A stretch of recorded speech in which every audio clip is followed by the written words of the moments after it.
Welcome to this week's Cattle Call. I'm Susan Littlefield on the Rural Radio Network. Well, how are the weights on these cattle? Is the grade falling apart, and is your lack of confidence in the trade? Okay, that all sounds like a lot of negativity, but don't worry, we've got a lot of positive things to talk about as well. That includes some good fundamental news out there. As you can see, Brad Kooima is joining me. He's with Kooima and Varlick out of Sioux Center, Iowa. So let's start out with the positive side. It's really some decent fundamentals taking place. Well, we certainly do, in my estimation, anyway. Susan, by the way, thanks for having me on here again. I think that you wouldn't. Most people that are watching this deal are going to go like, "Well, geez, the market's about $5 lower than the last time we talked, right?" And it is. The futures market is. The irony of the thing is that the cash market is not. Referring to those fundamentals that you were mentioning. Even today, pretty strong cash showing here. We are trading a few cattle at 145 to 146. And frankly, most guys passing, thinking that high-grade cattle like we have up here should be worth maybe more like 148. So that's out there in the mix. And I guess I think, as we've said before, at least I've said over and over with you on the show, that the thing that I think is that the trader might be missing, that doesn't live here anyway, is how current and how tight the numbers are in the north. So as the trade continues to try to find choice and prime, you can't only find prime, by the way. Another weak data here where the data from yesterday shows that the grade continues to collapse. That reiterates my belief that we are indeed very current, pulled forward. So some of those fundamental things are really good. And an old school fundamentalist dinosaur like I am, I think that data is important, but clearly the futures haven't recognized that, and we've seen a big amount of fund liquidation here the last couple of days, and today particularly, I think. And so much recession talk out there. Are we seeing any sort of pullback at the meat case? Well, no, not in my opinion, not yet. Or really from the standpoint of what the Packers are willing to do. Kill continues to be huge, which would tell me that business is pretty good for them. They classify box beef business. I'll get to my point here. Bear with me a minute. But in the meat business, people will buy hand to mouth, but they'll also buy something 30 days from now, 45, 60. They tell me that cruise lines, for instance, buy their meat a year in advance so that they can price out all these packages. Okay, so where's he going with this? Well, if you're a chain restaurant, or if you're even a Fairway or whatever, with this fear of economic Armageddon, you might pull back on your 60-day buy, right? Or your 45-day buy and go more hand to mouth. And that certainly is what we saw last week. I think it was a record load count for that upfront short business on the boxes, something like 2,100 loads, which is a lot.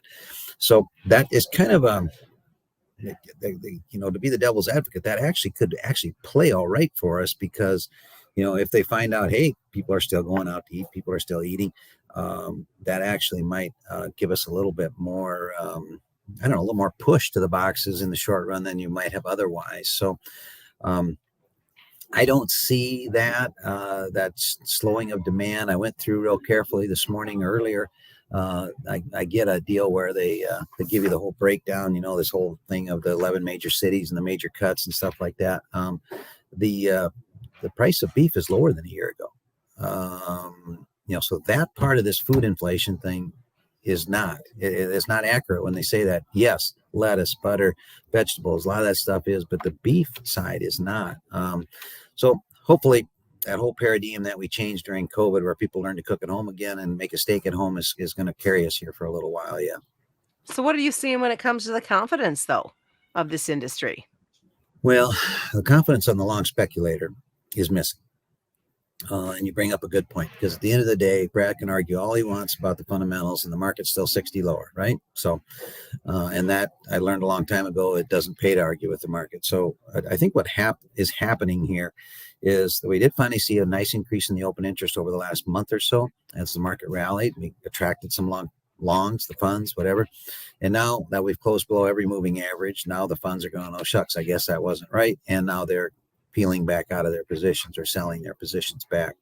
And I just watching the volume of trade here today, it looked like that was really the big feature today. And I think it certainly was a feature yesterday as well. So Yeah. Now, how do you restore that confidence again? Now we have to rally enough to get back above some moving average. You probably got to get December back above 147.75, which is a buck and a half away, which can happen. Or if you remember last spring and summer, we talked about over and over this weird structure in the market where cash was good and the futures, nobody dared to believe it, and the futures lagged behind and traded at a discount. So we have flipped the basis here in the last week and a half, where futures are now below cash, which further incentivizes the feedlot to stay current. That's not necessarily a bad thing, but I wonder if maybe that's the transition we're doing here, flipping the basis. All right. Want to ask you as we wrap this up. Last week, we kind of talked a little bit about the cost of feed for these guys in the feedlots and what they're having to pay ahead to ensure feedstuffs come December, January. Has any of that changed? Has the attitude, as we see more harvest numbers coming through, maybe take a smidge of stress off these guys? Boy, if it's any, it's a smidge. Okay. And in my opinion, anyway, you're getting just my opinion. And unfortunately, that maybe that, as we saw some of these basis changes around here, like we've got some ethanol plants here that are slowed way down or closing temporarily because of the lack of profitability. Okay.